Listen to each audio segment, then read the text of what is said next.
আমি অনেক আন্টিকে, চাচিকে, আমি অনেক মাকে বলতে শুনেছি, তাদের কষ্টের কথাগুলো শুনেছি যে আমাকে কেউ দেখাশুনো করে না, আমার টাকার অভাব, আমার স্বামী নেই, আমার সন্তানেরা কেউ আমাকে দেখাশুনো করছে না।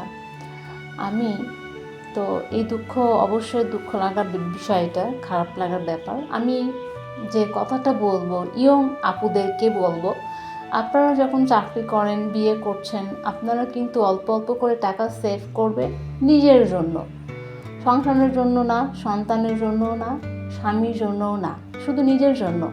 একটা সময় যখন আপনি একা হয়ে যাবেন, দেখবেন আপনার এক সময় খুব টাকার প্রয়োজন হবে। যেমন বয়সে গেলে অসুখ বিসুখ হয়, টাকার প্রয়োজন, একটু ভালো থাকার জন্য টাকার প্রয়োজন। তো আপনি কিন্তু কারোর কাছে হাত পাততে পারবেন না।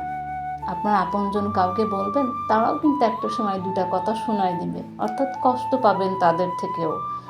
এই জন্য অবশ্যই টাকা সেভিংটা খুব দরকার। অনেকে কিন্তু টাকা ইনকাম করে কিন্তু নিজের কোনো সেভিংস নেই, নিজের জন্য তেমন স্পেশাল কিছু করতে চায় না, এটা কিন্তু ঠিক না। আপনার নিজের জন্য অবশ্যই ভাবতে হবে, নিজের জন্য অবশ্যই টাকা সেভ করবেন, যেন একটা সময় কারোর কাছে হাত পাততে না হয়। কারণ ওই সময়টা না হাত পাতা যায় না আসলে।